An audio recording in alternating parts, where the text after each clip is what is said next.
Welcome in the latest episode of Betting the Pitch. We have late night with the real underscore G Warner on Instagram, Patreon, Twitter, and on YouTube. It is Christmas night now into Boxing Day, and that is a big day in the English Premier League. We actually don't have any other leagues playing this week from what I've seen. If you have seen otherwise, please hit me up at the real underscore G Warner on Instagram, Patreon, Twitter, YouTube, anywhere I have DMs. I will look forward to seeing and being corrected because I don't want to miss a match. With that said, I'm going to go in depth on the English Premier League of the December 26th and December 27th matches. Just tweeted out that I was live, so come on in. The water is warm. We are 21-6 on our best bet so far this season. I need to update that percentage. That is a 77.8%. So 78% so far this season. Going to try to keep that going. And what I will do is put all my picks together and come up with the best bet from England alone. And that will be the ultimate best bet on this show. So make sure you tell your friends at the real underscore G Warner across YouTube and on Instagram if you want the 1 minute videos, which I will be recording end of show. And if you want to subscribe to the podcast network, please do so. Betting the Pitch on Apple Podcasts and on Spotify. So let's start where the money is and where this podcast episode is, because that's all we got today, and that is the English Premier League. And we'll start in a early matchup with the slumping Manchester City, defending champions, but slumping nevertheless this season. They are hosting Everton, who are just trying to play goalless draws every time they get out there. Man City, a 1.5 goal favorite with almost all the juice on Everton away from home. Total is 3 and just a little bit more to over. On this podcast and on this network, we used BetOnline, Sportsbetting.ag. They are sister sites for lines. If you're looking for a new sports book and have not made a deposit there, go follow the links in the podcast description. You get some free money from those casinos that you won't really get from other legalized American books if you're in the United States. And if you're elsewhere, let me know and we can try to work something out, or I could figure out a way to refer you to some other places if BetOnline and Sportsbetting.ag do not work. With that said, Manchester City, goal and a half favorites, which is just a gigantic number.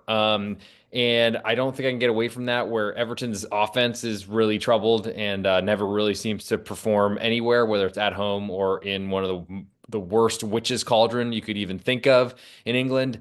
The nice part is Manchester City have been struggling everywhere. They're look like they just got really old all in overnight, it seems. It's really hard to win Premier Leagues, but they've done it year after year after year. I don't think anyone expected this type of drop off, not even me, but I've been making a ton of money going against Manchester City, and I don't really see a reason to stop doing that. Yes, you could see Everton having some problems, for example, because they can't score goals and they're going on the road to a tough place to play. But Manchester City's defense is not going to be full of like straight up, I want to play defensive guys. It never is. And they are going to be pushed up the field in counter-attacking danger zones this entire match because they know they need to win. They're way behind. I think they're in fifth or sixth place in the Premier League as we speak.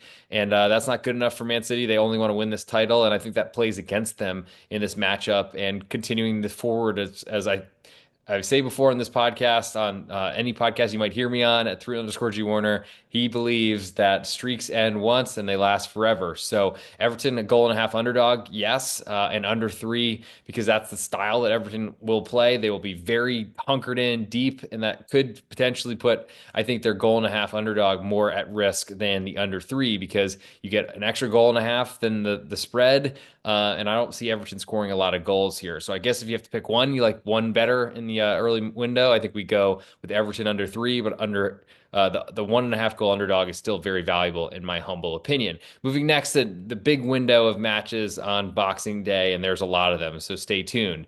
Nottingham Forest, a quarter goal favorite at home to Tottenham with all the juice. Total is 3.25, juice pretty heavily to under right now. So a bit surprised to see Tottenham an underdog, but their play and just general Tottenham style, Spurs be Spurs, Spursing, whatever it's being called across the media channels. They really struggle to hold leads. They struggle to get leads. They struggle all the time because they play a brand of football that just does not work in the English Premier League. Now, to see Tottenham move to an underdog away from home at a smaller club like Nottingham Forest, who have been barely hanging on to a Premier League position for years until some incredible run under Nuno Espirito Santo, of all managers, one of the most offensive out there.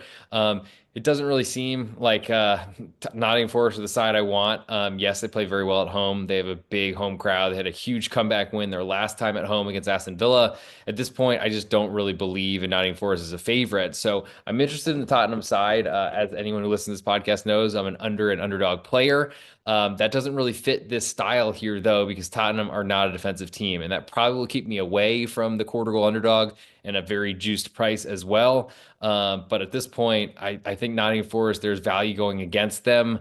And we will see because I just don't think they're anywhere near a Champions League level club and in the English Premier League. They've certainly got a way to play, and they've been going really well with a hot striker. Streaks, like I literally just said in the last match, they last forever and they only end once.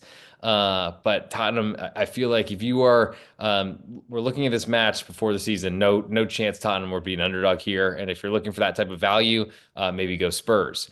Moving next to Bournemouth hosting Crystal Palace. Currently, Bournemouth a half a goal favorite right now with almost all the juice on Crystal Palace away from home. Totals 2 and 3/4. Juice pretty heavily to over. It looks like it's going to move towards three. Bournemouth with another dominant effort at Manchester United coming off a 3-0 win last season. Well, let's get another 3-0 win this season. Brutal for the underbackers with a late goal for Bournemouth to score. And I guess at the same time, though, I'll take a 1-1 with Bournemouth. No sweat winner on the side. Crystal Palace head to Bournemouth, and they're not an offensive team. Eberechi Eze, their stud, has looked lost without Michael Olise. I wonder how healthy Eze is. In Crystal Palace, they've been fighting their way to get out of the bottom of the league.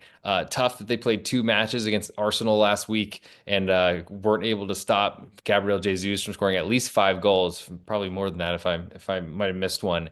It might still be going in at this point. But Palace have to respond. They're actually getting a lot more points away from home this season. That's not been something they've done in the past. But they go to Bournemouth, who are one of the best teams in the Premier League. And unfortunately, they've been so good and have profited so much for their backers that they're now a half a goal favorite at home to a Crystal Palace side that I think everyone would have said was on an even footing heading into the season, or Crystal Palace would have even been expected to finish higher because of how well they closed out last season, the first under Oliver Glasner. Well, that said, I think there are two defensive managers that are both going to try to restrict, and that's how they have had success in their careers. We've seen Glasner, I think, more aggressive, but still a defensive mind compared to Andoni Iraola, who's always played a defensive, low block, counter-attacking style. It works for Bournemouth. I love them as an underdog. I think they are a lot more vulnerable to at least against the spread losses when they are favorites, because I feel like there's not many goals in a Bournemouth offense. So two teams that both point towards under. I think I'd rather have the under 2 and 3/4, though it looks like three, and that's a really key number in any sort of soccer betting. Of course, any real football game of any sort, three is a huge swing number. But I'll be waiting to see if we get that. I still like under 2 and 3/4 at the current. And I guess if I had to pick a side, of course, I'd like the underdog away from home. I think I like under better than anything in this matchup. Moving next to Newcastle hosting Aston Villa. Currently, Newcastle a half a goal favorite at home with all the juice on Aston Villa away. Total is three, just pretty heavily to under right now. Now, Newcastle, they've been scoring a million goals. Alander Isak, as soon as I moved into my fantasy Premier League team, he's been killing my under bets against or involving Newcastle, but he's been awesome for the side. And honestly, Newcastle look great. I don't want to fade them at home, especially with an Aston Villa side who've been in Champions League, but have been playing nowhere near that type of level. And honestly, don't look like they're even close to that in terms of quality. It's just going to be a bad Premier League that potentially gets them in again as they play Champions League football this season.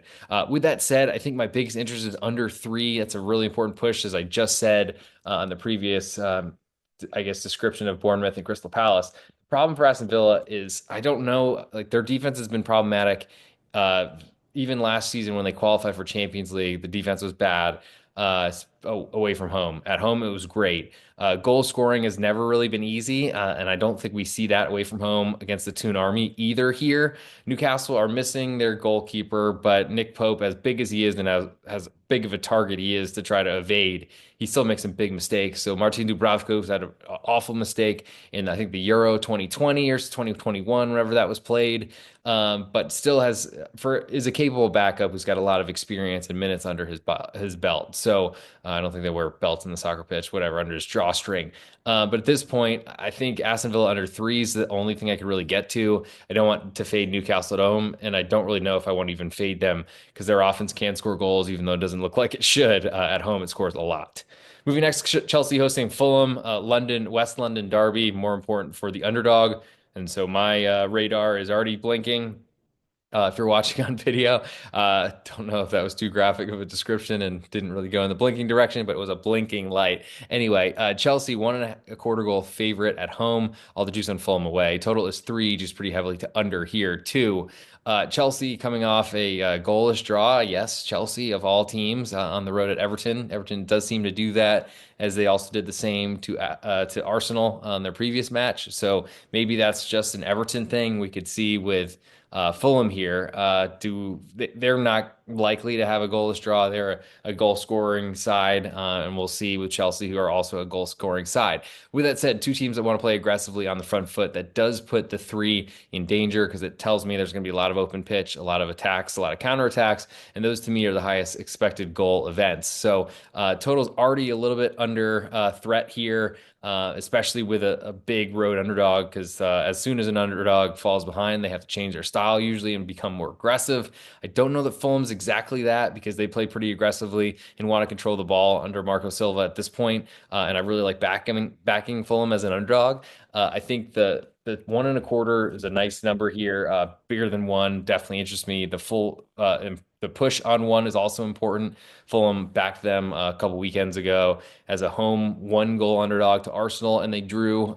So won that. Didn't have to worry about the insurance goal. But at this point, I feel like Fulham are a good bet to make this a tough one on Chelsea. And I do think that there is something to a West London derby that matters a lot more to the smaller club named Fulham as the big underdog away from home. Lean to under 3, but that's probably a little bit softer of a lean, if anything, in this 10 a.m. Eastern time, 9 a.m. Central time, where I'm normally recording episode.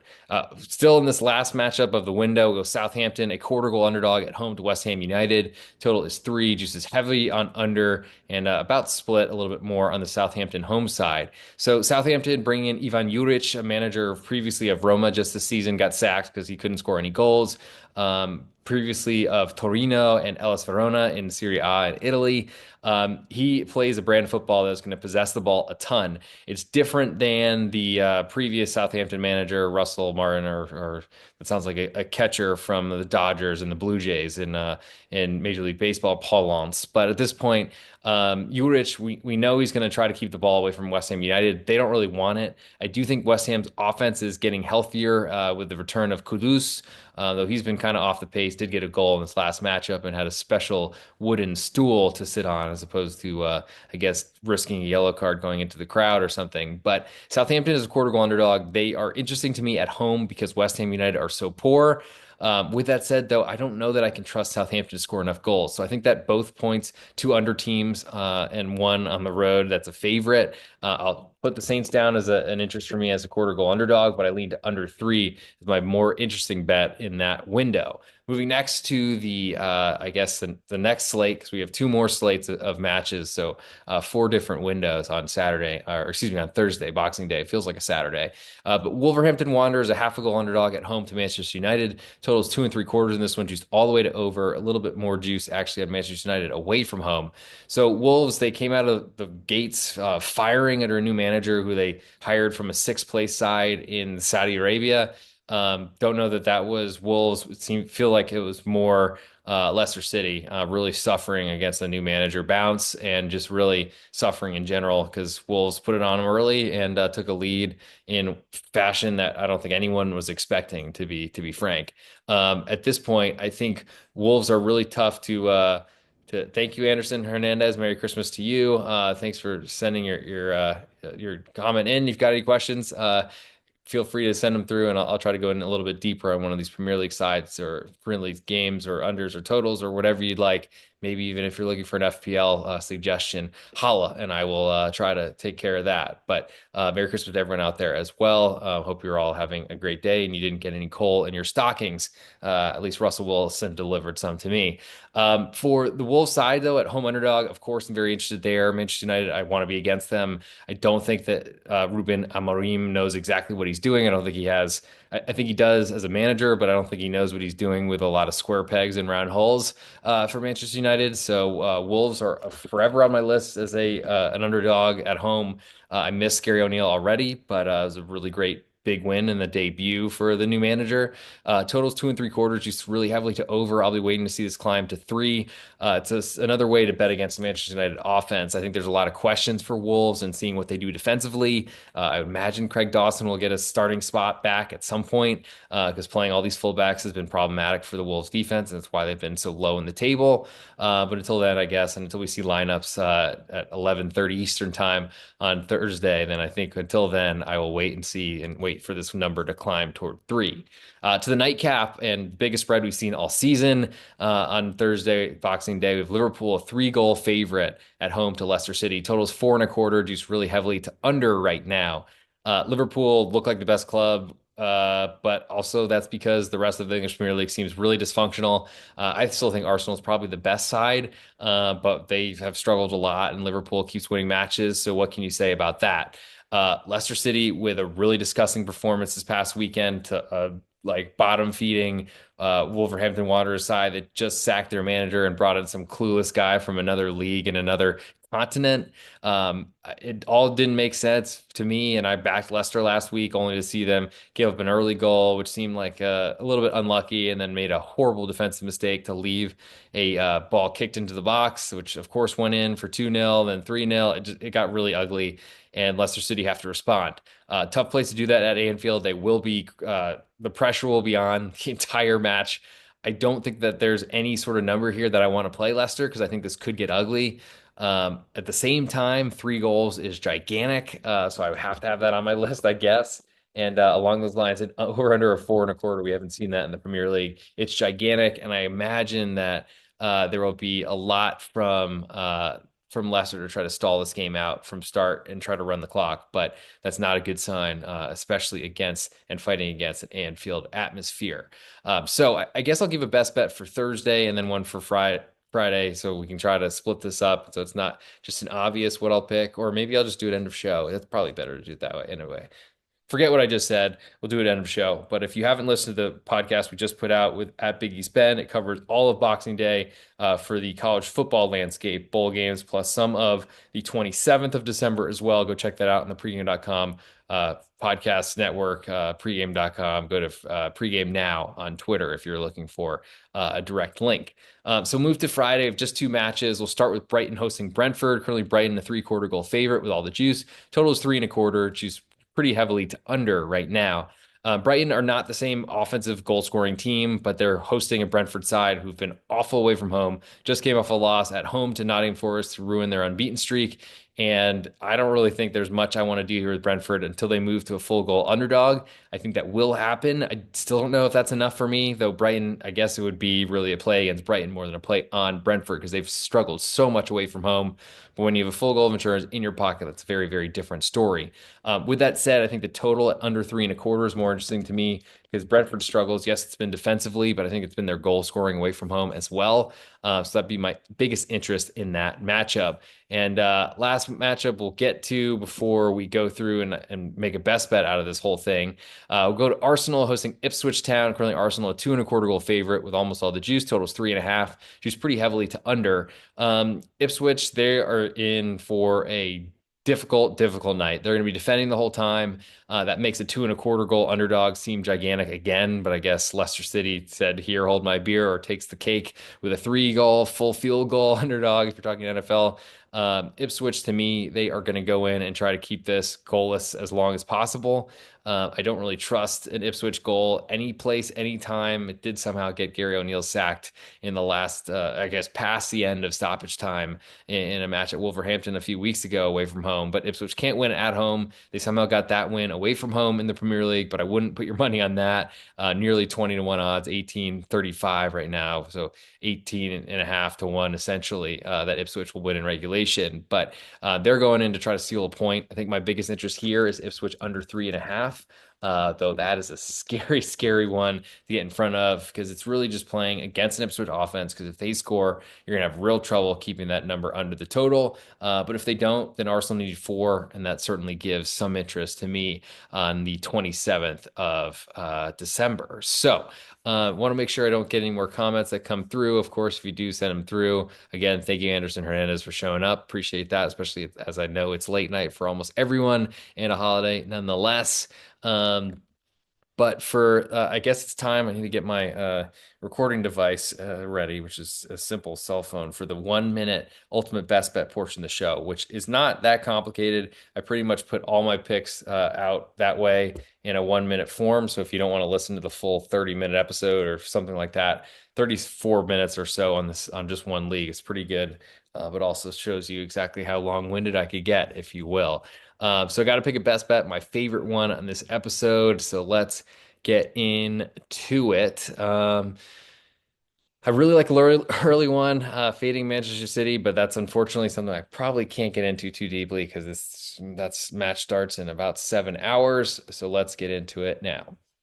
Hey, this is the real_G Warner on Instagram, Patreon, Twitter, and on YouTube. This is the ultimate best bet. We're 21-6, 78% year to date. And here is what I do. I go through each match on the European soccer card. And this today, it's only the Premier League for Boxing Day and the day after. But of course, got a lot of picks out there. Go listen to the full episode on Betting the Pitch on Spotify, Apple Podcasts, pregame, everywhere you want. But for this episode, I'm going to go for the ultimate best bet for the real_G Warner. I'm going to go with the under 3 goals, Southampton hosting West Ham United. I just don't see a lot of goals in this matchup. I think we see a very new introductory type of start for Ivan Juric, the new Southampton manager, and West Ham United starting Julian Lopetegui, two guys that want the ball that don't want to do much with it, and will be really fighting to see who has ball possession more so than goals scored. And that'll do it for this episode. Thank you for tuning in. It is my pleasure to be with you for the end of 2024, holiday season. Thank you for taking some time out of your family, or maybe subjecting the kids to some soccer betting advice or theory as we move forward. Of course, we'll be with you through the end of this year and into next, maybe from some different locations. Stay tuned for that. And of course, thank you for the support, and we will talk very, very soon.